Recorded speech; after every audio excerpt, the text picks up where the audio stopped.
One is a truly bleak tale of the realities of guerrilla fighting on the home front. The other is a more contemporary, if less dark, attempt at a reboot. Red Dawn, They Remade It.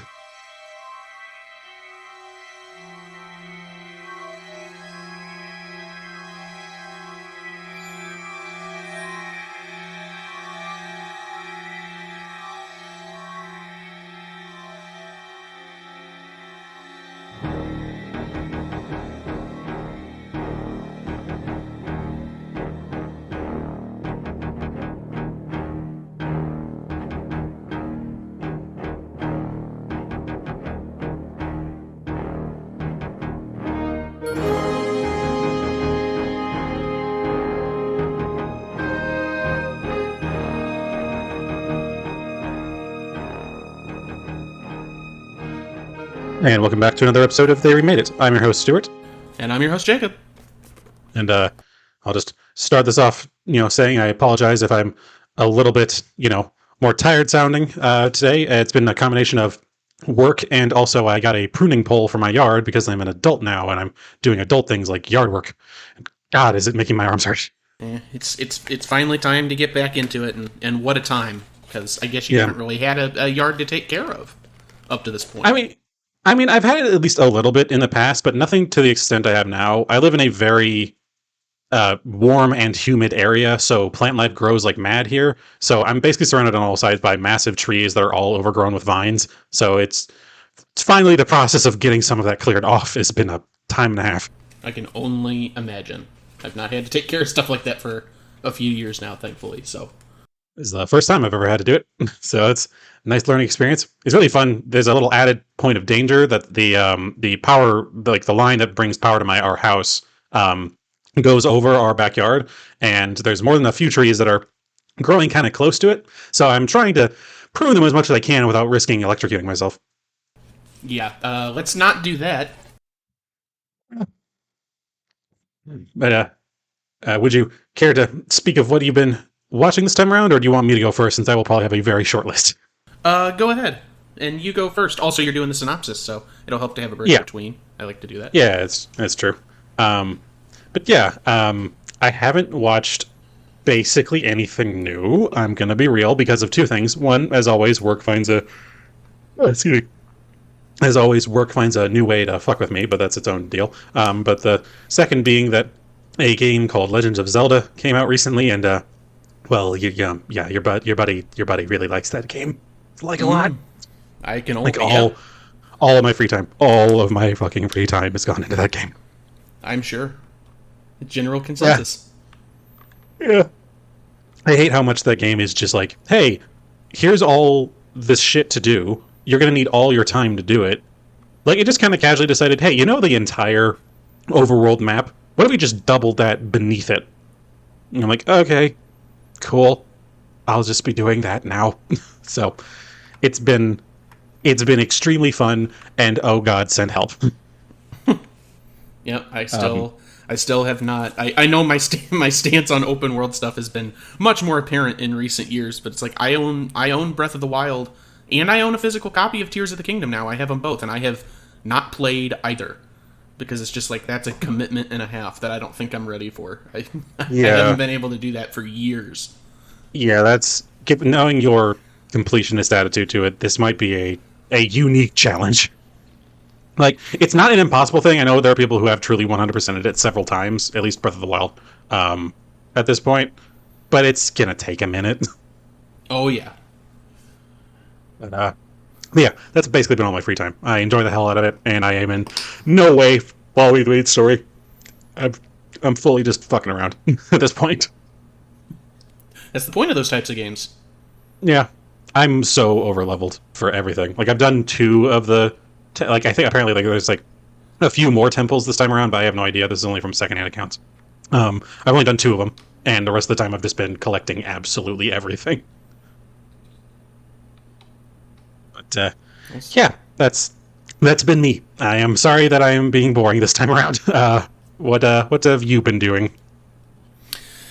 I've done a handful of different things.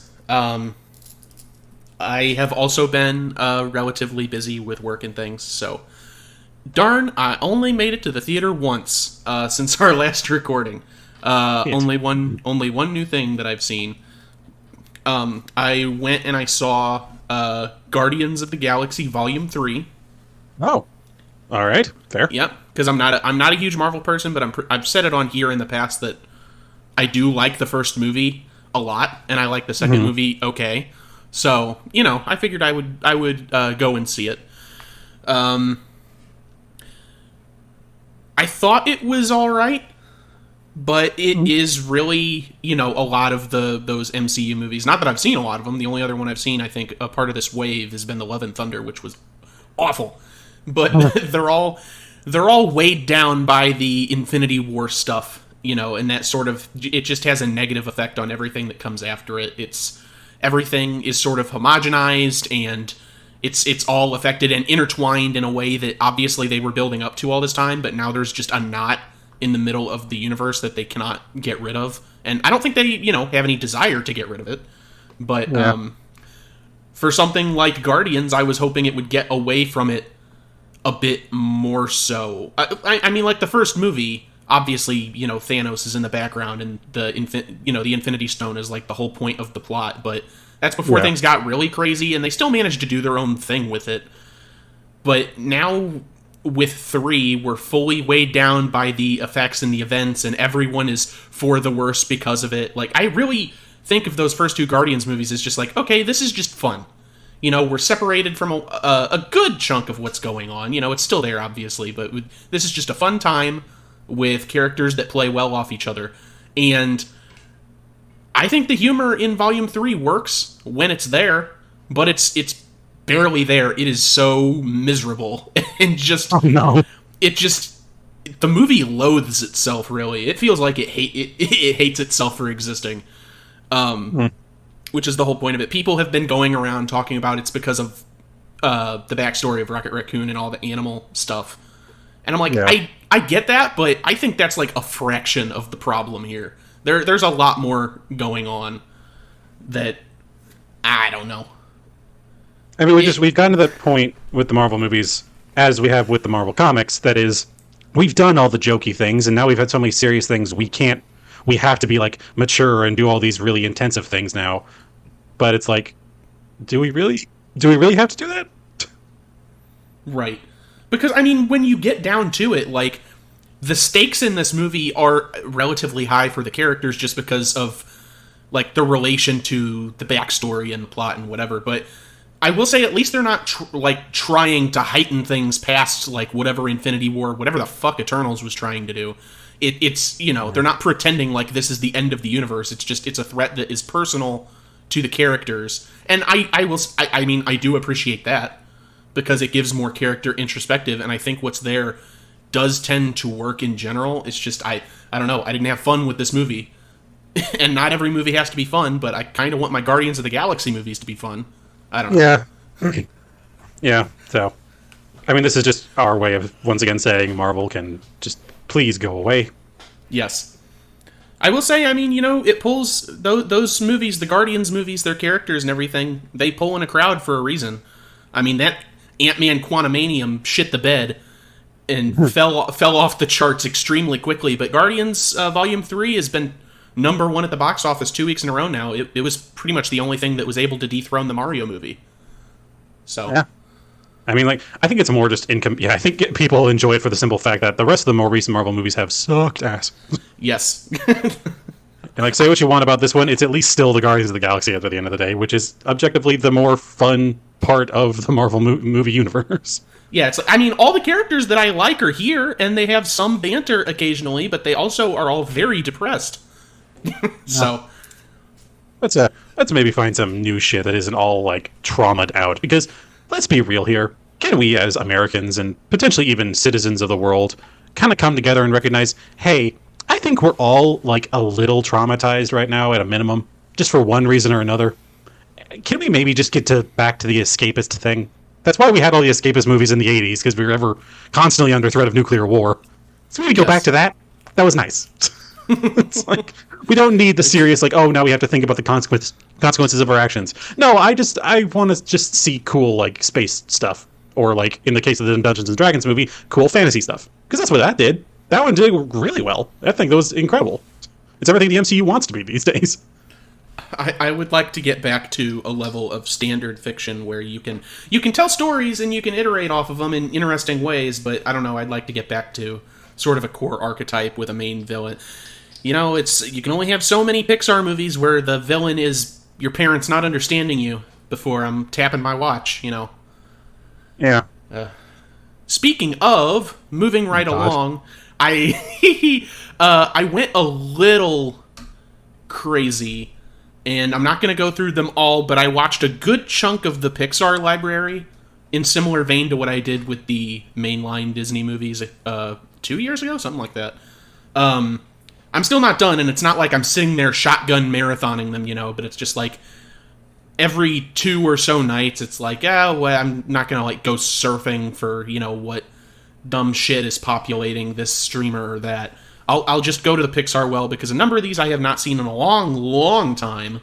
And there are a couple that I just haven't seen, period. So, you know, I've been diving into Pixar. Fun. Yep, and like I said, won't go through all of them. Like, I watched all 3 of the Cars movies, and I was... Okay. Yeah, interesting one to start with. Well, I didn't start with that one, but that was the one that immediately came to mind. I started with Toy Story, because that's what you do. Yeah, that's correct. But yeah, it's like Cars 1, whatever. Cars 2 is just abominable. Cars 3, I actually really like the movie. I really like Cars 3. I fully have never seen it. I think it's a really good movie, and I think it's a great character study, and I was like, oh, you know what? Larry the Cable Guy is in this movie for like 2 minutes. That might be a good chunk of it. I need to see this movie. Yeah, so I was like, oh, they're doing something right. But, yeah, and I saw Luca for the first time, and I liked it. I liked it all right. I thought it was pretty good. That's pretty nice. Yeah, Bug's Life for the first time in forever. I was like, this is fine. You know, most of it, a lot of it was just boiled down to, this is fine. The main thing was, like I said, I watched all 4 of the Toy Story movies again. Basically a rewatch on everything there. And it's funny because I actually had a bit of a reevaluation of Toy Story 4, and I was like, you know what? I think I was a bit too harsh on this. I don't hate this. I still think the villain's kind of bland, but yeah, there's more other things that are going on here. And it's funny because I think initially when I reviewed it, I was like, my favorite part of it was the fact that Buzz Lightyear just got to be himself, because the first 3 movies, they found ways to revert Buzz Lightyear to his original character in one way or another, via you know, maybe resetting him or flipping a switch on his back, or he gets replaced with a doppelganger or whatever, because they think that the original Buzz is funnier. Which is unfortunate, because they don't get a lot to do with the character. And 4 doesn't do that. That being said, the entire series does have an ongoing thread that I think was more or less unintentional, that is just Buzz Lightyear attempting to find his purpose and find himself, like the identity crisis saga, because the entirety of the 4th movie, he's himself, but he's also trying to step into the role of Woody, and he's constantly reflecting on what his quote-unquote inner voice is, and I think that reappraisal heightened it a bit more for me. I was like, you know what, Toy Story 4, it's doing even neater things with Buzz than I thought of before, and it kind of makes the sins of the previous movies, mainly Toy Story 2 and 3, it kind of makes them make sense in this large narrative arc. So yeah, fair. You definitely have a more positive view of it than I still do. I fully still think it's a bland mess. Well, if we're talking core problems, like I said, villain, not too hot on the villain of Toy Story 4, but also, there are too many fucking characters. They introduced all these new characters in Toy Story 3, voiced by, like, Jeff Garlin and Timothy Dalton and whatever, and they're all farting around in Toy Story 4 and taking screen time away from the other characters I care about. I'm like, Slinky Dog barely has anything to do. I know Jim Varney's dead, but he died before 3. They got a replacement for him in 3. So, like, there's no excuse to just barely be using these characters anymore. I still remember, I think they added in total, and I count the new Bo Peep in this, because it's basically a new character.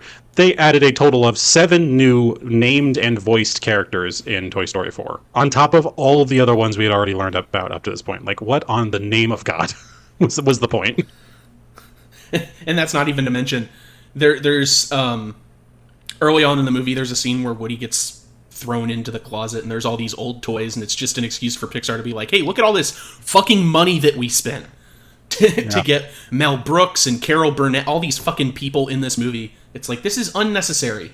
You are wasting money Please, there are too many Toy Story characters nowadays. Please erase 3. I am not a crackpot. Like, why did we need to give Mel Brooks more reminders that he's kind of over the hill? Yeah. I'm sure he's fine. I'm sure he's fine capitalizing on it, but still. Yeah. I don't know if he's in it, but at least he's writing for that new Hulu History of the World Part 2. So at least he's getting to do things that are not just, hey, sit there and be old and decrepit. He was just in that Paws of Fury thing from last year, that animated quote-unquote remake of Blazing Saddles with dog and cat samurais or whatever the hell. And he's just sitting around, and it's like he won't be doing. He'll be saying things, very few things, but he won't be doing anything. Yeah. Oh, that actually reminds me. I did actually see another thing over this period. It slipped my mind because it wasn't that typical thing. We saw a community theater rendition of Young Frankenstein, the musical version. Oh wow! Okay. Yeah, it was actually really fun. No, that's cool. Yeah, like you saying that reminded me, like Mel Brooks movies, Young Frankenstein. I saw that. It's like that was a lot of fun. Yeah, I didn't know there was a musical version of it as well, which was pretty fun to see. There's a lot of taking one very quick knockoff jokes and turning them into entire songs, which I fully didn't expect. But I'm like, all right, cool. I guess that makes some sort of sense when you're trying to farm for material. Yeah, that's true. But yeah, sorry. No problem. That's pretty much the end of my Pixar hunt. And also, you know what? I kind of misspoke. I mixed up my words, but the Pixar thing didn't necessarily come out of nowhere. It kind of stemmed from the Leica thing, that I did, which is much less. It was just me going through the Leica library and watching the ones I hadn't seen before, which was only 2 of them.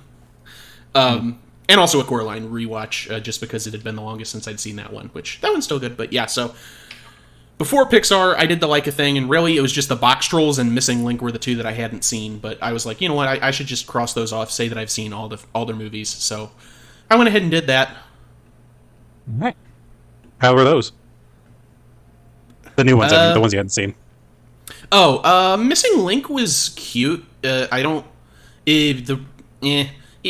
had a lot of really weak jokes, but I like the art style, which is funny to say because, you know, all of these movies are just they're all using the same techniques, obviously, which is stop motion with a bit of CG thrown in occasionally for things that it's like we are not doing stop motion with whatever the hell this is. It's just the writing.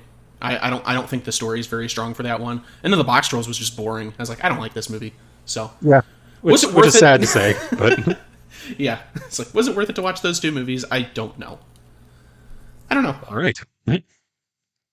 Well, if there's nothing else on your end, we can go from the very lighthearted to the oh my god, why did I watch this? Yes, I'm kidding. Let's do it. I don't mean to say that in a quality way. Just in a way of, man, sure do love seeing actual like young teenagers getting murdered. Huh. It's Red Dawn.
Okay, I'm going to do everything in my power to make this as quick and painless as possible for myself.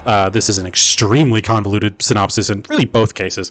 But we'll go ahead and run down the kind of major names for the 1984 version. It is Red Dawn, directed by John Milius, screenplay by Kevin Reynolds and John Milius, story by Kevin Reynolds, and produced by Buzz Feitshens, Barry Backerman, and Sidney Beckerman. The main cast is made up of Patrick Swayze as Jed Eckert, C. Thomas Howell as Robert Morris, Leah Thompson as Erica Mason, Charlie Sheen as Matt Eckert, didn't expect to see him in this, Darren Dalton as Daryl Bates, Jennifer Grey as Tony Mason, Brad Savage as Danny, and that's honestly kind of the big names there. I could try to go through all of these, but my God, it's going to be a second. So, kicking off into the plot of things for the 1984 version. In an alternate 1980s, the United States of America is strategically isolated after NATO is disbanded. At the same time, the Soviet Union and its Warsaw Pact allies aggressively expand. In addition, the Ukrainian wheat harvest fails while a socialist coup d'etat occurs in Mexico. Which, little hit closer to home than we expected with the Ukrainian wheat thing, but whatever. In September, in the town of Calumet, Colorado, a local high school teacher pauses upon seeing Soviet troops parachuting onto their property from an AN-12 transport aircraft. I don't know why they felt the need to specify the aircraft. He walks outside to question them, and they open fire, killing both the teacher and several students. Pandemonium follows as students flee amid the heavy gunfire. Jed Eckert, who had dropped his brother Matt off at the high school, returns to pick them up and several of their friends, narrowly escaping the chaos. In downtown Calumet, Cuban, Nicaraguan, and Soviet troops begin imposing order after a hasty occupation. Cuban Colonel Ernesto Bella instructs the KGB to go to the local sporting goods stores and obtain the records of the store's gun sales, the ATF Form 4473, in order to determine who owns firearms in Calumet and in the surrounding rural area. Again, I don't know why they felt the need to add the ATF form there, but whatever. Brothers Jed and Matt Eckert, along with their friends Robert Morris, Danny, Daryl Bates, and Arturo Aardvark Mondragon, flee into the wilderness after hastily equipping themselves at a gas station general store owned by Robert's father. At one point, they encounter a Soviet roadblock, but are saved by a U.S. Army helicopter gunship. After several weeks in the forest, they learn that Jed and Matt's father is being held in a re-education camp in the town's drive-in movie theater. They visit the camp, speaking to Mr. Eckert through the fence, and learn that their mother has been killed. Mr. Eckert reminds them that he had purposely raised them in a strenuous manner, ordering them to avenge him. The kids visit the Masons behind occupied lines in occupied America, where they learn of Robert's father was executed for aiding guerrillas, that being providing guns from his store. The Masons ask Jed and Matt to take care of their granddaughters, Tony and Erica. After killing Soviet soldiers in the woods, the youths begin attacking occupation forces, calling themselves the Wolverines after their school mascot. The Soviets respond with reprisals, executing groups of civilians following every Wolverine attack. The fathers of Jed, Matt, and Aardvark are killed in one of these executions. Daryl's father, Mayor Bates, tries to save the lives of the captured citizens by collaborating, but with very little success. The reprisal tactics do not deter the Wolverines. The Wolverines then meet an American fighter pilot named Lieutenant Colonel Andrew Tanner, who was shot down by by Soviet Air Force after shooting down a number of Soviet Air Forces in his own right while they were headed over Denver. He informs them of the current state of the war. Several American cities, including Washington, D.C., were destroyed by nuclear strikes. Strategic Air Command was crippled by Cuban saboteurs, and paratroopers were dropped from airliners to seize key positions in preparation of the main assaults via Mexico and Alaska. Most of the southern United States and northwestern Canada are occupied by the Soviets, but American counterattacks have halted Soviet advances along the Rockies and the Mississippi, with the lines now having stabilized. America's only allies, China and the United Kingdom, remain active against the Soviets but are militarily crippled. Tanner assists the Wolverines in organizing raids. This draws the attention of one Soviet general, Bratchenko, who orders further reprisals against the civilian population. The Wolverines' actions and the reprisals these reprisals lead to the high command on both sides of the war to know the name Wolverines, and the Soviet generals publicly state that the area may not be pacified for much longer. Soon after, visiting the front line, Tanner and Aardvark are killed in a crossfire of a tank battle. Daryl is then captured by the KGB after his father informs them that he has come into town. After torturing him, the KGB force-feeds Daryl a tracking device and release him to rejoin the guerrillas. A Spetsnaz unit is sent into the mountains carrying portable radio triangulation equipment, but are ambushed by the Wolverines. The group traces the source of the signal to Daryl, who confesses, pleading for mercy. He is executed by a now hardened Robert after Jed executes the Spetsnaz operative, as the others cannot kill their own friend. The remaining Wolverines are then ambushed by a Soviet helicopter, and Tony and Robert are killed. Jed and Matt attack the Soviet headquarters in Calumet to distract the troops while Danny and Erica escape. The plan works, but both Jed and Matt are mortally wounded. Colonel Bella soon finds Jed carrying a wounded Matt and holds him at gunpoint. Despite being enemies, however, Bella lets the boys go as he's unwilling to kill children. The boys reach a bench in the park, holding each other as they die. Meanwhile, Danny and Erica trek through the Rocky Mountain wilderness, reaching the frontier of free America. In the closing scene, a plaque is seen, but with partisan rock in the background. It is fenced off, and an American flag flies nearby, implying that the United States won the war. The plaque reads, "In the early days of World War III, guerrillas, mostly children, placed the names of their lost upon this rock. They fought alone and gave up their lives so that this nation shall not perish from the earth." Now, jumping forward to the only slightly less convoluted 2012 version of the film, directed by Dan Bradley, a screenplay by Carl Ellsworth and Jeremy Passmore, and is based on the movie of the same name, produced by Beau Flynn and Trip Vinson. Its main cast is made up of Chris Hemsworth as Jed Eckert, Josh Peck as Matt Eckert, of all people, Josh Hutcherson as Robert Kittner, Adriana Palicki as Tony Walsh, Isabel Lucas as Erica Martin, Connor Cruz as Daryl Jenkins, Alyssa Diaz as Julie Goodyear, and Brett Cullen as Tom Eckert. There's a few other assorted ones, such as Will Yun Lee as Captain Cho, the main antagonist of the time. Getting into the synopsis, an introductory montage shows the fallout of an economic crisis in the European Union and a weakened NATO alliance, amid collaborative dealings between a progressively militant North Korea, now led by a young Kim Jong-un, and an ultranationalist-dominated Russia. The increased deployment of U.S. troops abroad has left the mainland vulnerable, and American infrastructure is increasingly vulnerable to the threat of cyber attacks. Meanwhile, U.S. Marine Jed Eckert is on leave back home in Spokane, Washington. He reunites with his father, Spokane Police Sergeant Tom Eckert, and his brother, football player Matt Eckert, as well as his childhood friend Tony Walsh and her cousin Erica Martin, Matt's girlfriend. Matt's football team, the Wolverines, suffers a defeat against another team. After the game, they all go out to a bar, but an unexpected blackout leads to them going home. The following morning, Jed and Matt are shocked to see swarms of invading North Korean paratroopers and transport aircraft. Their father tells them to flee to their cabin in the woods while he helps the townspeople. They are joined there by Matt's friends Robert Kittner, Daryl Jenkins, Danny Jackson, siblings June and Greg Goodyear, a stranger named Pete, and later by Tony. Erica is captured by the North Koreans. Tensions build as the teens try to decide whether to surrender to the invaders or resist, with Pete ending up betraying their position. North Korean soldiers, under the command of one Captain Cho, bring Sergeant Eckert and Daryl's father, the mayor, out to convince the group to surrender. While the mayor persuades the boys to give up, Cho executes Sergeant Eckert after he refuses to cooperate and actively encourages them to resist. Later, Jed announces that he intends to fight, and the others agree to join him, calling themselves the Wolverines after their school mascot. After acquiring weapons, establishing a base in an abandoned mine, and being trained by Jed, the Wolverines begin a series of guerrilla attacks against soldiers and collaborators, including Pete, who gets killed in a bomb explosion.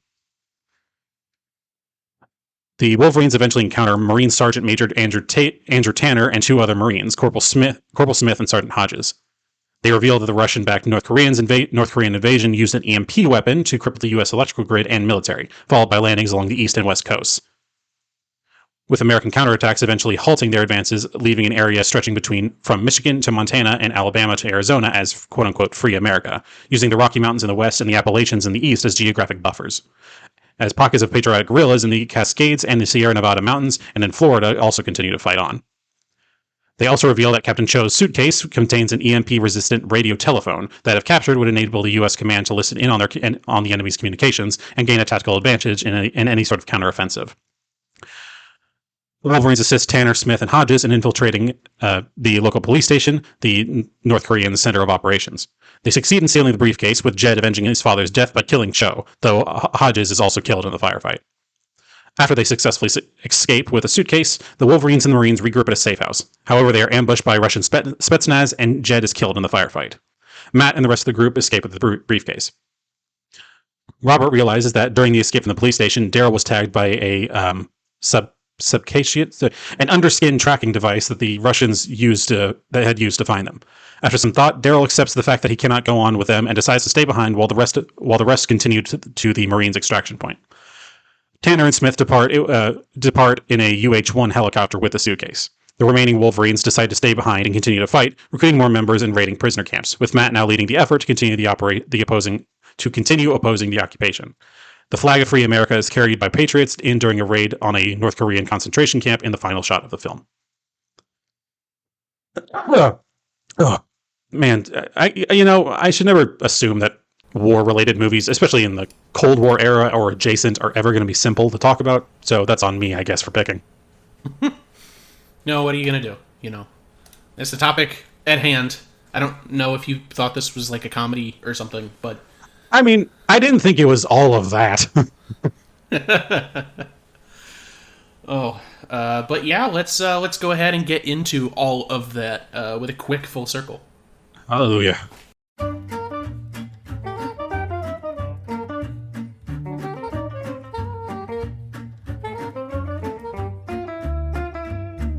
So yeah, I say quick. I mean quick. We have 4 here, 2 for each. First one, most will remember. Excuse me, as we just covered him not too long ago. But Harry Dean Stanton played Mr. Eckert in '84's Red Dawn, father of the Patrick Swayze and Charlie Sheen characters. Look, I'm not going to remember a lot of these actual names of these characters. Yeah, no, it's gonna be rough. Yeah, he played an FBI man in The Godfather Part 2, 1974, and he was Harold Brain Hellman in 1981's Escape from New York. Oh, yeah. Yeah, Almost forgot about that. I believe he was shacking up with Adrienne Barbeau. Next, yeah. we had to think. Next, we have Pepe Serna, who was Mr. Mondragon in '84's Red Dawn. He played Angel in 1983's Scarface. Oh, yeah. Moving on to 2012, speaking of the MCU, we have Chris Hemsworth, who was Jet Eckert in 2012's Red Dawn. He played Kevin in 2016's Ghostbusters Answer the Call. Oh, right.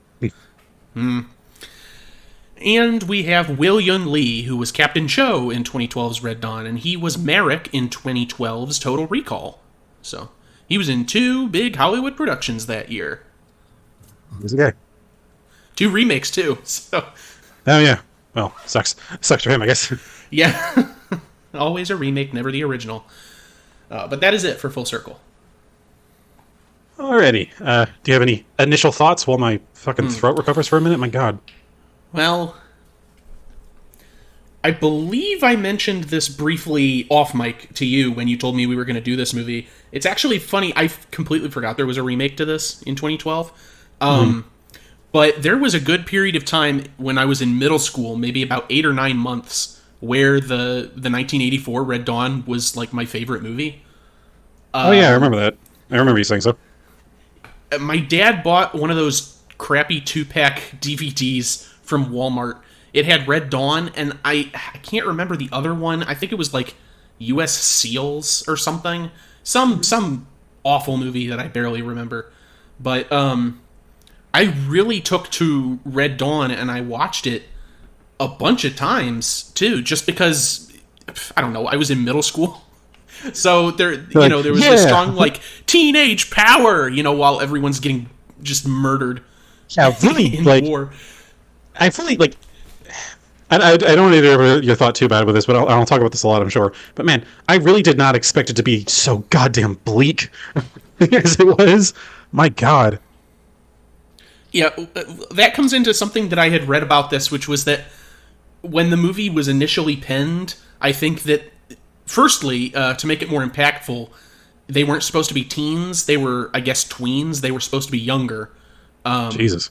To try and drive it home, and also it was more anti-war, and there those messages are still present in the movie. It's not like a completely anti-war film, but it would be disingenuous for me to say that those themes weren't in the movie to some degree, at least.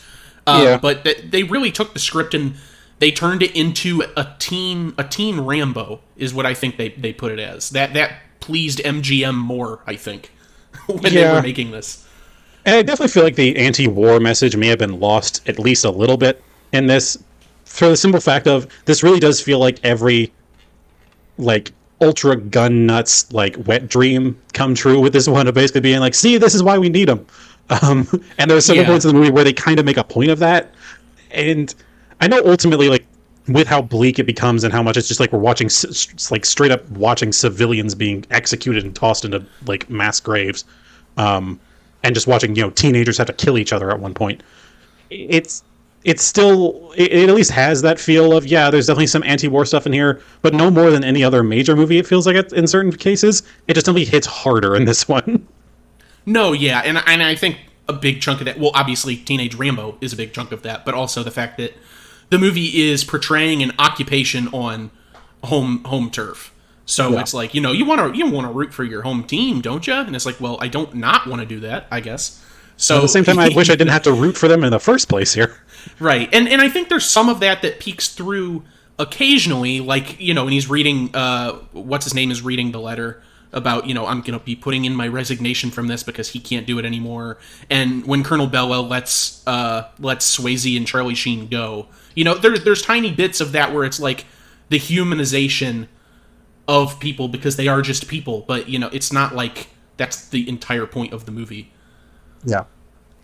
And I will, before we get too much into the, just the dark spots and bright spots that is the human condition and the ability for destruction and evil, I'm going to ask a more technical kind of pushes my glasses up my nose kind of question and ask, between these two movies, would you say either of them gives a somewhat feasible means by which the United States could have been invaded?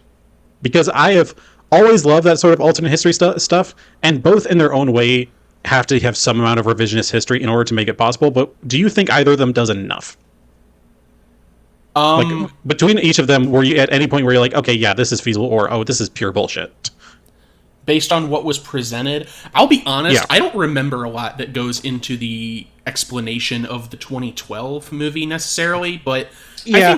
I think 84 is relatively feasible, just not necessarily in what's shown, but what is told, which is like, oh, the movie is telling, not showing, because there's all this setup at the beginning, and then there's all this dialogue that's given by Powers Booth, whatever that lieutenant's name is, that joins them later. This explanation of all these different things that are happening. I think there were they explained several core cities. There were nuclear weapons that had gone off and things like that. So, yeah, and this is back during that time of public knowledge of thinking, hey, if we shot a nuke, it wouldn't necessarily be the end of the world. Versus nowadays, we realize, no, we would all die. There is no going back from that. Yeah, so I think in description, I think 84 is relatively feasible, just in the way that they say these things have already happened. There's the manner of how would they do all of that at once, I wonder. So there's a bit of that. Yeah, because But there was a big thing I was noticing between the two of them, and I think the whole point of the 84 version was part of that anti-war thing. It was basically just trying to set up, here is a world in which America is not the greatest. Is not the most militarily defended strategic position on the planet in basically every regard. And it basically had to set this, set the tone of, here's what happens in a nation that is not as strong as us. It would suck if we were in that situation, wouldn't it? So why is it okay if others are? They never truly explicitly state that, but it seems like from the get-go that's what they have to say, because they have to straight up go, here's the amount of shit that has to be different in order for us to be invaded.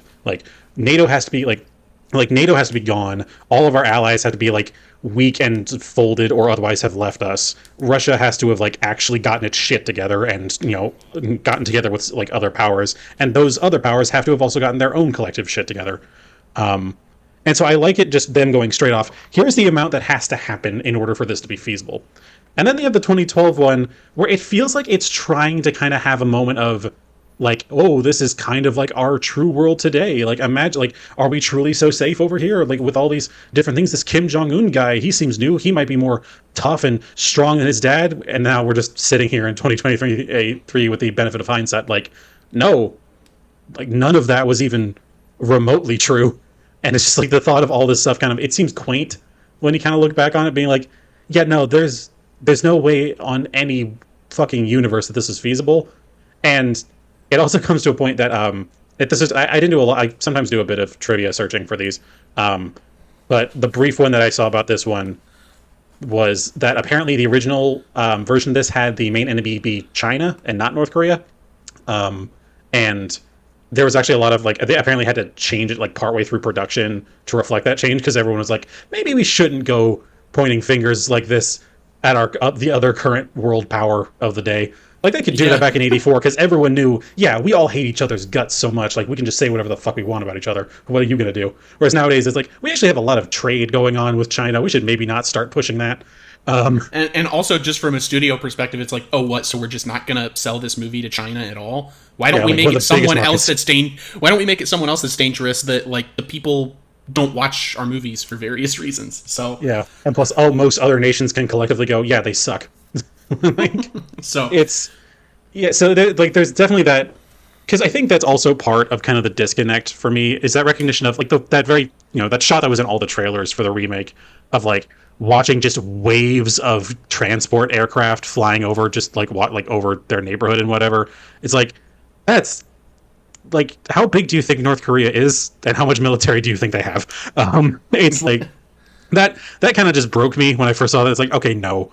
It's like the entire country invaded. Like, there's no one over there collectively, right now. Like, they turned every car they have into an airplane. Like, what the fuck is this? And it's just like, one, that's just absurd on a military standpoint. Like, even, like, this isn't me trying to be like, this is the military stratagem sort of like this isn't like, I know probably more than many would know about that sort of thing, but even then, even a layman would be able to go, that's too many airplanes for, like, what is effectively, like, Spokane, Washington. That's how many airplanes are flying directly over this one town. That's enough airplanes that should be covering the entire West Coast.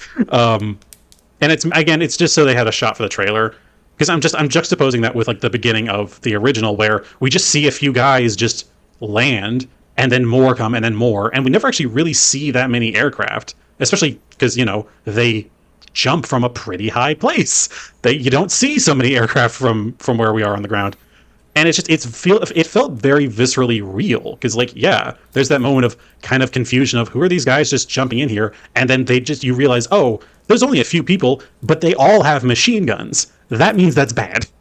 Yeah. And so, yeah, I've also just always been curious too about the actual plan when it comes to this specific town, because I'm like, is this maybe I just missed something, but is this like? Is there a lot of trade going through here? Do they have like a lot of crops and farm? We certainly see like a farm or two in the 84 version. I'm just like, it's like either this is a particularly important town, or the explanation is, well, they invaded every town in the country, in which case I have to be like, our country is fucking massive.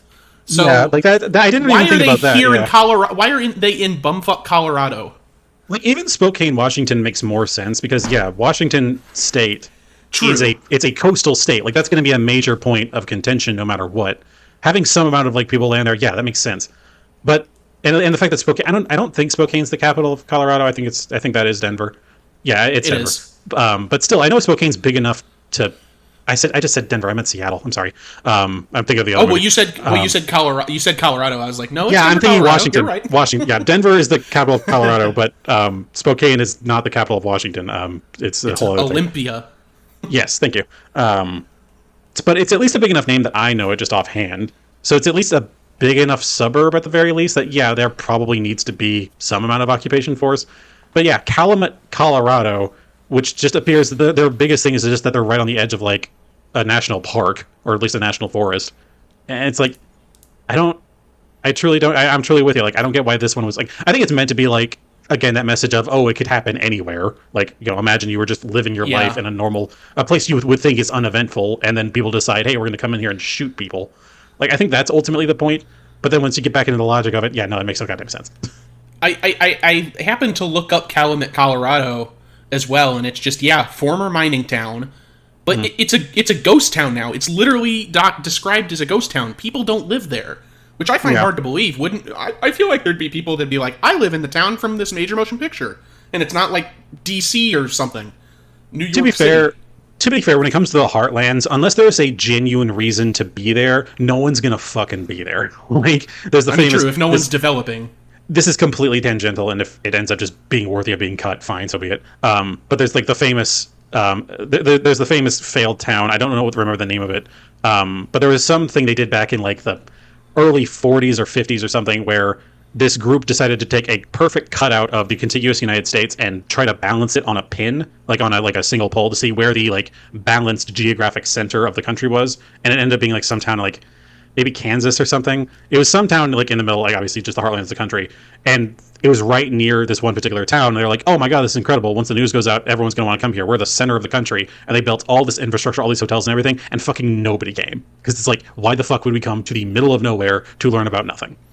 It's like, as much as we want to believe, like, the Midlands, and it further kind of goes with our point there of why did the Russians decide to invade here? The heartlands of America are fucking empty.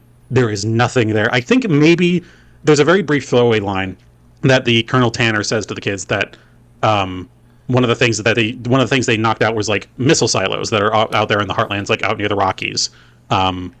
That the Russians disabled early on. I think maybe the most you could state is that it might be that it's close to key nuclear locations, because like missile silos would be out there near the Rockies especially, but that's never brought up other than like one line, so I have no idea.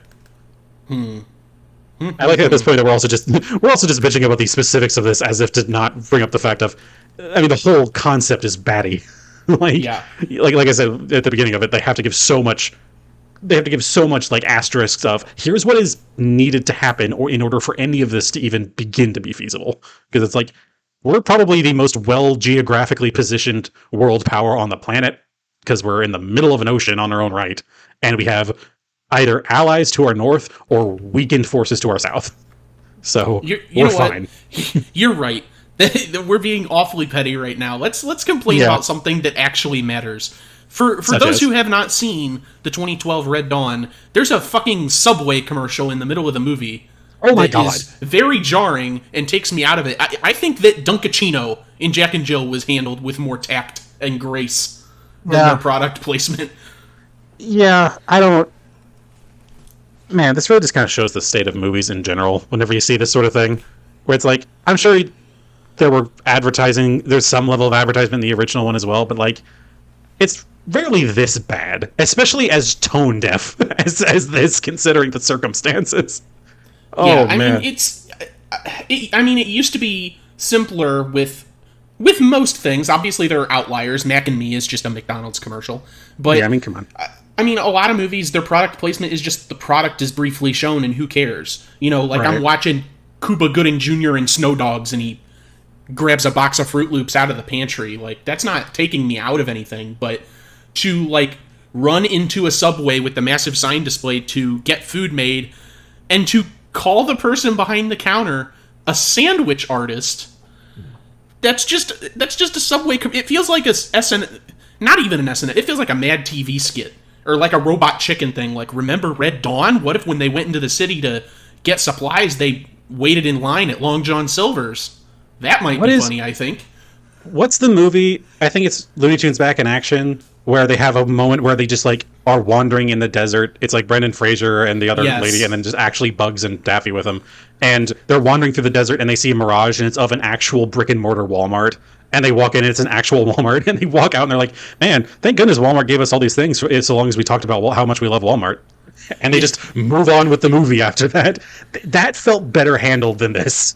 It harkens back to Wayne's World, where where Dana Carvey and Mike Myers are sitting at the table going back and forth complaining about product placement, and each time it cuts to one of them, they're wearing like Nike stuff or holding up Domino's pizza, or like, it's a joke at this point. You have to be way subtle or it's immediately recognized because we've already started calling it out.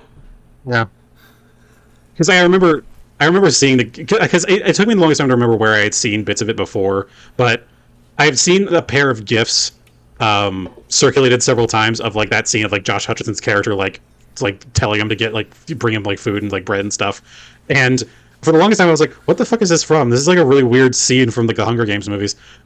He's hungry, and it's the Hunger Games. Yeah, he's even doing bread because that's his character's whole thing in the movie.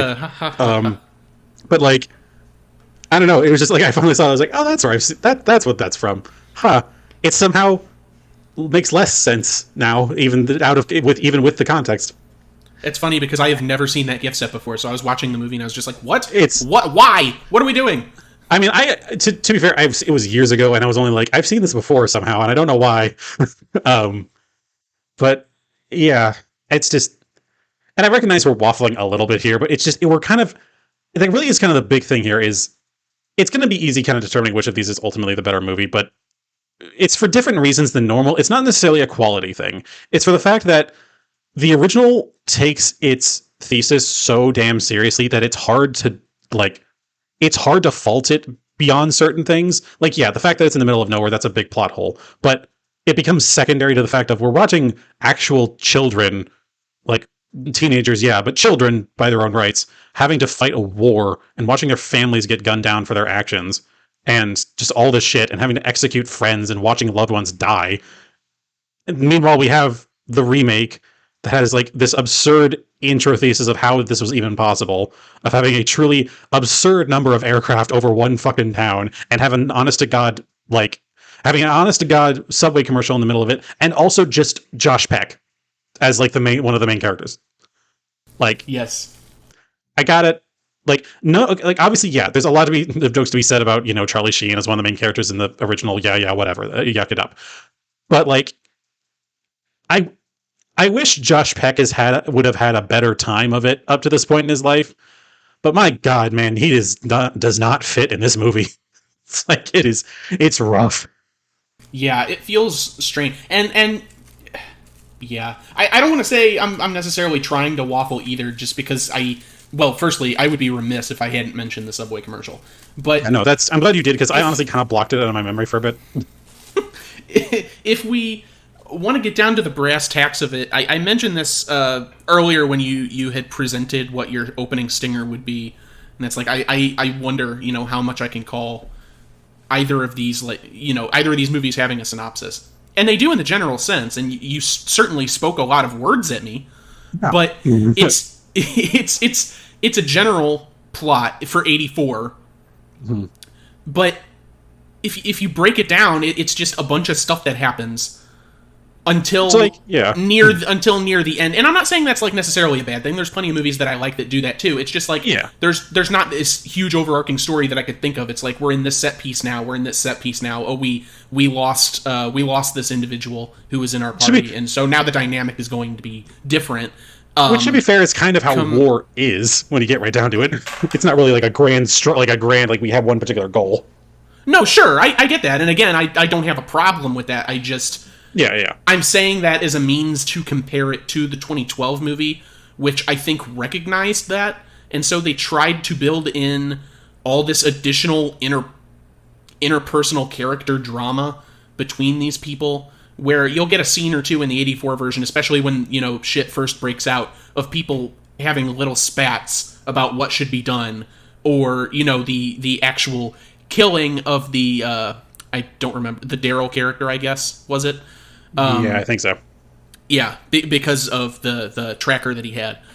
But in the 2012 version, there's this weird thing going on between Chris Hemsworth and Josh Peck, where Josh Peck constantly tries to do his own thing, and he gets someone killed by going for his girlfriend, and so they have a lot of drama there, and then he has to prove himself, only for Chris Hemsworth to die. Like, there's all this additional shit, and that's just those two characters.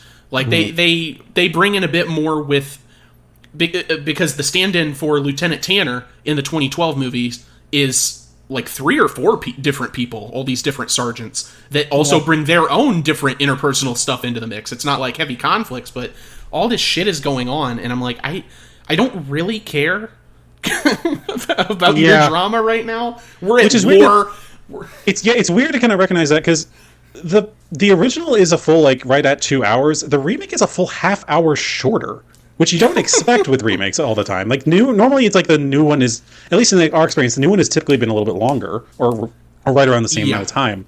But like, it's trying to jam pack all this new interpersonal shit in there, and also like a sort of like video game plot of like, oh, the one commander of supposed, like, apparently the entire North Korean regiment in this area has this one MacGuffin that we have to go find, that we're able to get with surprising ease when you get right down to it, that will help us win the war, or whatever the hell. It's jam-packing all of that in this, and there's still less here, and yet for the life of me, I still feel like the new one dragged. Like, the original had moments where it was like, okay, yeah, this is kind of what's going on, we get it, but that's also kind of the point. Like, there are moments of, recognizing this is what warfare is like. There's no real glory to it. It's just waiting and figuring out what the best next thing to do is, and then hoping for the best after the fact. Whereas this one, it really was trying to, like, have a plot move along, and yet there was not much plot to be moving. So, I don't know what the hubbub was. And I hate to harp on this as well, because I feel like I always bring it up with movies specifically from the early 2010s. But I hate the way... Well, hate is a strong word. I immensely dislike the way that this 2012 Red Dawn is shot, and the color composition as well. Like, speaking of Total Recall, which we mentioned earlier, I complain a lot about early 2010 sci-fi movies because they're all too blue. This Red Dawn is fucking just grayed out all to Oh my hell. God, There's what the no hell? color for it. You compare the posters, for example. Oh my God, I was about to fucking mention the posters. There's a couple different posters for Red Dawn. They'll mix the red and the yellow hues, or they'll have like the blue, the darkish blue and black to underscore Nightfall. And then 2012, it's just like ugly gray and dark browns. It's like, ugh. And they're all just like standing there in the new version, whereas the original one's this like beautifully painted like portrait of, you know, the Colorado wilderness and like actual paratroopers hitting. And like, yeah, it's a very striking image that invokes a lot of emotion with it. Meanwhile, the other one's just like, hey, I'm here with my friends, we're at the gun range. It's like, also I also just like the fact that in the 2012 poster, it has all the main characters and has Chris Hemsworth pretty at like not center but at least front. But then what should be the next major character, Josh Peck, is like off to his shoulder, like in the like far edge of the poster. Like, man, they did him dirty in this one. It's like even in their own poster, he doesn't really seem to fit. It's a very weirdly framed poster in general. Yeah, and this isn't necessarily the new Red Dawn's fault either. Well, I mean, it is because they made the poster, but it's like a general theme with just posters that are just the cast, whatever. And I know that's a way to sell it. Like, we just saw that with the Mario Brothers movie. There was a really neat poster that came out around the time of the second teaser, I think, where it's like Mario back to the camera looking up at the castle, and there's all this stuff going on around him, and it's like, this is framed really well, it looks really nice. And then closer to the actual movie, it's like, okay, now here's the actual Mario movie poster, which is just all the characters represented in a pyramid with the villain off to the top left, and there's reds and there's blues. It's like, oh, come, really? Like, is Drew Struzan still alive? Can we have people just pay him to make neat looking posters again, please? Yeah, and I think ultimately the difference between the posters kind of illustrates a lot of the differences between the movies when you get right down to it. I mean, even straight up to the point of us talking about the interpersonal stuff. Like, the original, it's this striking and evocative imagery that makes us, you know, like, it evokes fear and distress and what's going on in the situation. And yeah, that's what's going on in the film. This is a movie where there's not necessarily an end goal. There's not really necessarily a victory in sight. It's just meant to be evocative and scary in its own unique ways. Whereas the other one's just like, here's a bunch of pretty looking people all holding guns, trying to hold up the ideal that is America and all these sorts of things in the most vague way possible. And also Josh Peck. It's like, it's amazing how much each of these has put their hearts on their sleeves in their own unique ways. Oh God. I don't know. I just don't know what the thought process really was to introduce all of this, like, character stuff, because they, like you said, it's like they're trying to flesh out the plot, but they made the movie shorter. Instead of doing product placement, they added a commercial that takes too long in the middle of it, and there's all this petty squabbling, which I'm not a military man, you know, I'm not in the service or the army or whatever, and I'm sure people bicker, but like the amount of just arguing and fighting amongst each other that goes on in this movie, it's like your parents just died. Yeah, like, you are at war, you are being invaded. Like, yeah, struggle. Meanwhile, in the original, we watch guys have to, like, tearfully say goodbye to their father from the other side of a fucking prison fence and have genuine breakdowns after watching all of them soon after get gunned down into a ditch. And, like, they have a better time getting it together than these motherfuckers have with their whole situation. Like, my God. Like, what is this just meant to illustrate the differences between, like, Colorado kids and Washington kids? Because I can see that, at least. Like, I imagine Yes. a Colorado wilderness-raised, you know, buck rider or whatever the fuck they want to call themselves. I imagine they're a bit harder than, you know, the folks growing up in suburban Spokane, Washington. Which, like, look at me having, like, you know, imposing, you know, like, continental United States drama of all things. And I love that you brought up that Harry Dean Stanton thing too, with him behind the fence at the camp, because that's an element I always really liked of the '84 version. Is there's this whole running theme, especially with Patrick Swayze's character, about being strong in the face of war, and, you know, having to not just stand up for yourself, but you're the leader of this group of people, and so you have to lead by example. And so Harry Dean Stanton tells him, like, don't cry, you never cry now, which is like, okay, like a really strange message, but the fact that, you know, watching the movie, that comes back as something that's sort of parroted amongst the group until it's too much, and he finally breaks down and cries. I love what the 84 version manages to do with some stuff like that, because when you just boil down the movie, if you haven't sat through and watched it and you just boil down the movie to teenage Rambo, you don't expect things like that necessarily. Yeah, and like I said, when I was going into this, I was not fully expecting any of that shit. Like, I was expecting something more along the lines of the 2012 version of, it's just pretty definitely adults pretending to be teenagers, like like being like Rambo badasses, which to a degree, yeah, they have a bit of that. But it's also clear they're wearing clothes that definitely don't fit them properly. They're doing like makeshift camo and everything in the snow and all these different things, and they're having really real teenage breakdowns under the circumstances. Like, yeah, no, I was not expecting this shit at all, and it's like I don't even know necessarily how to say how much I enjoyed it, simply for the fact of it was hard to watch, because like, you know, at the end of the day, yeah, that's rough. Like, regardless of how you feel about war in any capacity, that's not a great situation to be watching. And so it's just a lot overall, and just the sheer difference between the two is pretty jarring. So, you know, sorry for bringing you into a fucking downer of a situation, but you know. Yep, that's the way it goes. Hey, you didn't bring me into nothing. I've seen the original like 7 or 8 times. That's, you know what, fair. So that's very fair. I knew what I was getting into with that one at the very least. Yeah, that's true. But yeah, I'm trying to like, and I don't want to like, I worry that I waffle a fair amount on this one, but it's also just hard to necessarily pick and mix, like pick and specify individual parts from both of them, because in both senses it's hard to pick out individual moments from both of these movies as a result of what they're kind of going about. Like, yeah, the original is difficult to watch because it's just a general statement of how war fucking sucks when you get right down to it, and the remake is hard to pick out because I didn't really care. It's like I truly could not find the ability in me to care as much as this movie really wanted me to. Yeah, I mean, I agree with you, and to an extent, like it's funny because what I was saying earlier, where 84's plot was just, you know, a bunch of stuff that happened until near the end, where they have a more defined goal in the midst of the general goal that is war were declared. We move into 2012, and it's like they're trying to flesh it out with this character stuff, but as a whole, there's still not a lot of story that's going on until the sergeants get there, and they're like, all right, we got to steal this thing. And then it's like, okay, we're ramping up now is like the secret plot inside of the real plot. And like, again, you know, whether it's weird from a movie, like a storytelling perspective too, because like you were mentioning, it's like the main boss man of the Koreans is like barely a threat. He goes down almost instantly. And, you know, the snarkier out there might be like, well, it is war. He's not like an ultimate supervillain or anything. He's just another person that happens to have higher rank. It's like, but this is a movie! Then why does the movie build it up like he is that? He's like, yes, like he's some big badass. Like we have to. The fact is, the matter is, we had to do that for North Korea because North Korea is not that much of a threat. I'm sorry, we had to make it that way so that in this universe it was. You have to do that.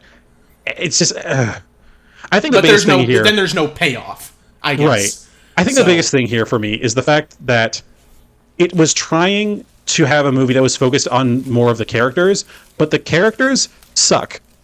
And so yeah, it's not a good situation. It's like, I don't know what was expected. They were supposed, like, if they had leaned more into any of the characters, like maybe if it was a smaller knit of characters and we had to like watch as they had to grow in the situation like more directly, then yeah, I can see that. I can see that being a situation where, you know, like seeing these people go through this scenario would be heart-wrenching and difficult to see them go through it. Other movies have done this. Other movies have done it better. But the fact that they tried to do it with Red Dawn, whose entire stated thing was basically just going, here's what could happen to you more than anything else. It's just, I don't know. I don't know really what either of these movies' ultimate end thesis was supposed to be, other than the first one at least had a clearer vision of it than the remake. Yeah. It's just a vision that got changed a little bit along the way by executives and other writers, and so I don't know. It's just, I do indeed wish it could have gone better for the remake, but they should have had better writing and less subway. I agree. I don't know. I think it's just, I guess just ultimately it's hard to even conceptualize the idea of this movie being even teasingly accurate in the modern day, because like it was said like in the 1984 version, that wasn't a non-zero possibility in some way. Like, yeah, a lot of other shit would have had to have happened, but it's stuff that could have at least by feasibility happened.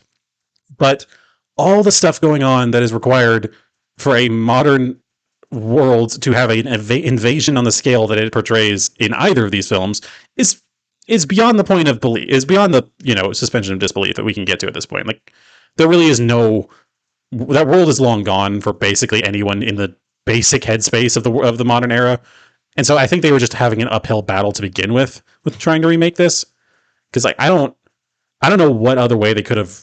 The problem is that I think they probably wrote this as good as they possibly could have in order to make it feasible, and it still wasn't. So like they were kind of doomed from the start.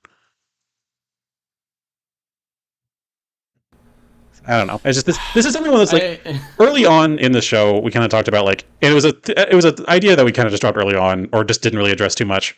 With the idea of like, why was a movie remade? Like, for what particular reason was X movie remade to your belief? Like, and most of the times it's just for money, and I think that's what the main one was here. But I'm trying to rack my brain, in what way would someone have wanted to have remade this in a way that wasn't just to hash out more cash? Like, was it supposed to be to notify that, hey, yeah, we aren't truly as safe as we believe? Well, I don't believe that. I've watched your film and think, oh, that's all bullshit. Versus I watched the 84 one and go, wow, that would be terrible. Like, I mean, I don't know. It's not like Red Dawn was like... It's not like it's like The Breakfast Club or Back to the Future of the 80s, like, whoa, Red Dawn, super tubular 80s nostalgia. Like, not really. It has at least a form of a legacy. I know also that the capture of Saddam Hussein, that operation was called Operation Red Dawn, and I think they used like Wolverines in there somewhere as well. So like, people were still aware of it. It's also not like it's obscure, but to that it just means that the movie exists in this weird limbo state where it would be something that would play on TBS on Sunday morning, and your dad would be like, "Oh yeah, I remember that."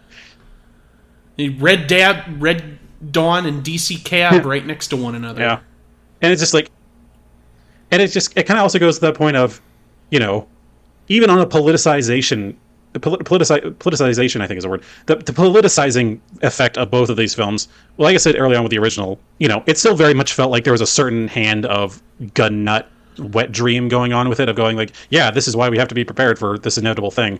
It didn't even feel like the remake had the effort to like make that any sort of point.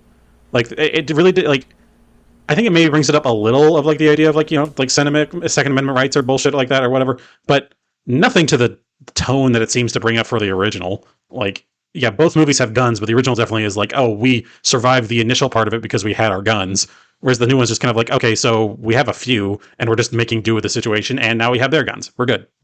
Moral complexity has been dropped. So it's just like, the fact that it can't even bring itself to bring that up to bat, when that's very much a very core part of any sort of fantasy that this is taking part of, it just tells me, yeah, there was no teeth going into this thing to begin with. Like, the fact that they started with China, realized that that's the stupidest idea they could ever do, and had to change it partway to North Korea.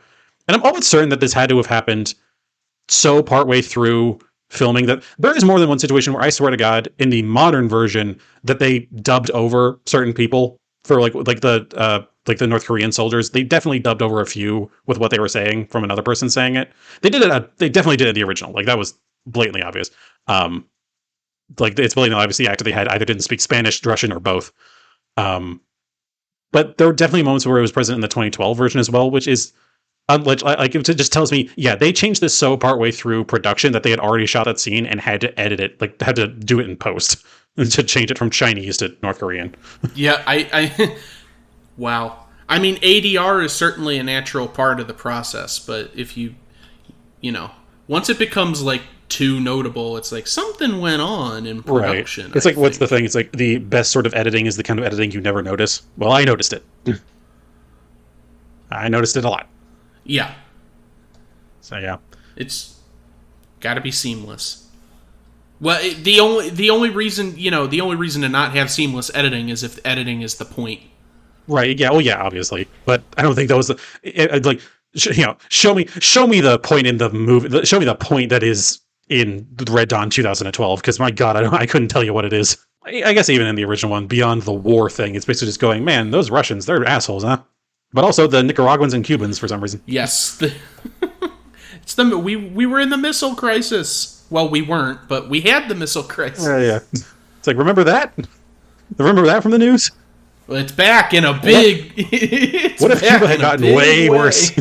Oh man, it's funny watching back over these movies and seeing the things that were definitely meant to be topical at the time to be like that sort of shock value, because we have the same things nowadays of like, oh wow, cyber attacks, that's cool, that's a major threat. And it's like, yeah, no, the concept of a cyber attack is a thing, and versus then it was like, whoa, Cubans, that's interesting. So it's, have things truly changed so much? And I'm sure it's expanding more than it did in 2012's Red Dawn. You're making me think now. My mind is expanding. Yeah, no, I have nothing much to say on that matter. I no thanks. Yeah, there's so little to be said. Like it seems painfully obvious. Yeah, at least in my, like, obviously for both of our cases, the original one was better. I can't say necessarily that I even really loved the original personally. It's just not really my bag. Like, right down to it. Like I'm not trying to be like, oh, I can't watch war movies and stuff. Like to a degree, no, I can't. Like, they're just kind of rough for me. But as far as like Cold War movies, I think there's a lot of Cold War movies that kick ass. If we're going with a color palette here, Hunt for Red October is still one of my favorite movies of all time.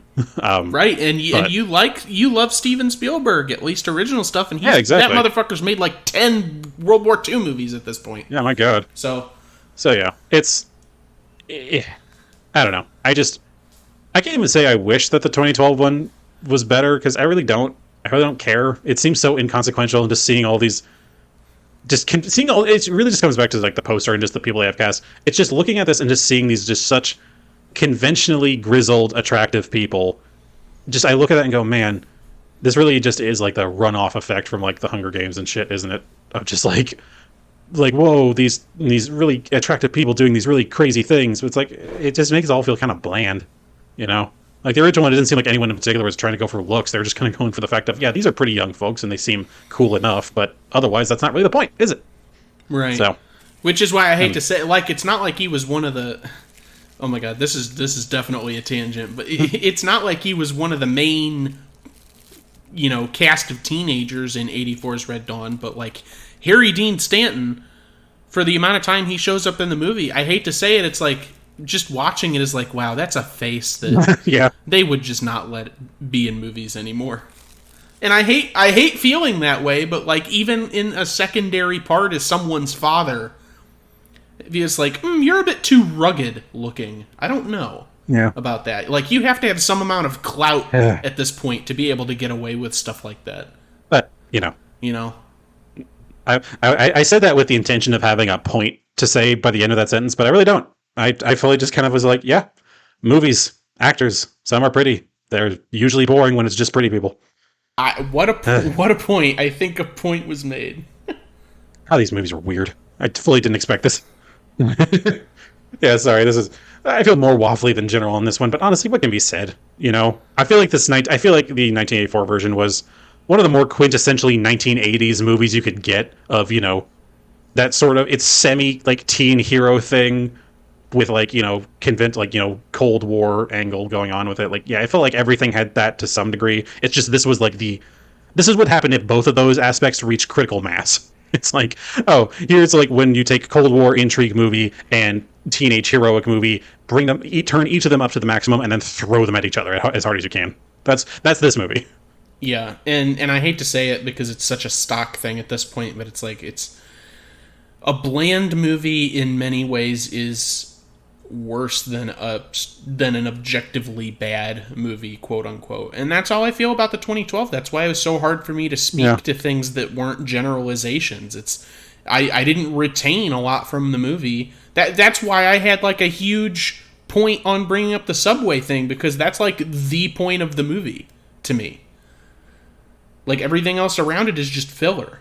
And my God, they were trying so hard to make it to make me root for the fact that Josh Peck was meant to be the leader of the resistance now, but I really just had to roll that sentence around in my brain for a minute, and it felt like just rolling around a marble up there. Like, what? the fuck? So why do I care? So I don't know. Just it's such a nothing movie. It really just is. It's just they did the bare minimum for a movie, and that's about it. So, it seems like they wanted to do more, but they just didn't. So, what can truly be said? Not much more, I'm thinking. Yeah. What about some socials? Ooh, do we want to get social? Let's do so. I mean, personally, I have social anxiety pretty often, but you know what? I like social media outlets. Oh, yes, I live to serve them. Well, firstly, the real people that we live to serve are you. So please go ahead and subscribe supported by viewers like you. Thank you. Subscribe, follow, like, favorite, whatever the podcast on all your favorite podcasting platforms. We're on things like Apple Podcasts, Google Play Speaker, Podbay, Podomatic, Stitcher, iHeartRadio, YouTube, and others. But our host is on Spotify for podcasters. You can also listen to us on Spotify, and that's where we put together the podcast and release, and they make sure it gets to all your favorite platforms. Thanks, Spotify, I guess. You don't really need a... It's getting better every episode. Yeah, fair. It feels weird thanking them just because they're so big. Yeah, it's like, do you really need my thanks? I don't know. But I'm being genial. I'm feeling generous today. But you can also send us an email, theyremadeit@gmail.com, with suggestions for future episodes, thoughts on the podcast, positive and or negative, or just say hi. We like highs. I like highs. And you can also follow us at It Remade on Twitter for posts, updates about when the podcast is going live, potential future episodes that we might do in the future, things we've been watching and playing and reading recently maybe, and little full circle diagrams that I've been putting together regarding things that we have... things? No! They're people! People that we have covered multiple times on the show. And that is it for socials. Calling people things. What are you? Some form of emasculating figure that's topical to current... I don't know. I don't keep up with this. It feels like every other day I learn a new name that's like, oh, this person's an objectifying piece of shit. I'm like, I mean, cool. Maybe if we stop talking about them, no one will care anymore. Well, I said things because I was thinking about the definitive three movie episode we're going to be doing regarding the Fantastic Four soon, I'm sure. Oh, God. I just felt genuine pain. Did you know that Ben Grimm says it's clobbering time because that's what was said to him when he was getting beat up as a kid? According to a remake, that's true. As always, I'm your host, Stuart. And I'm your host, Jacob. Look forward to that, I guess.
Nobody move! Sandwich artist, fill this shit with bread. What kind? I don't care, there's no flatbread. Wheat, honey oat, tuna, turkey,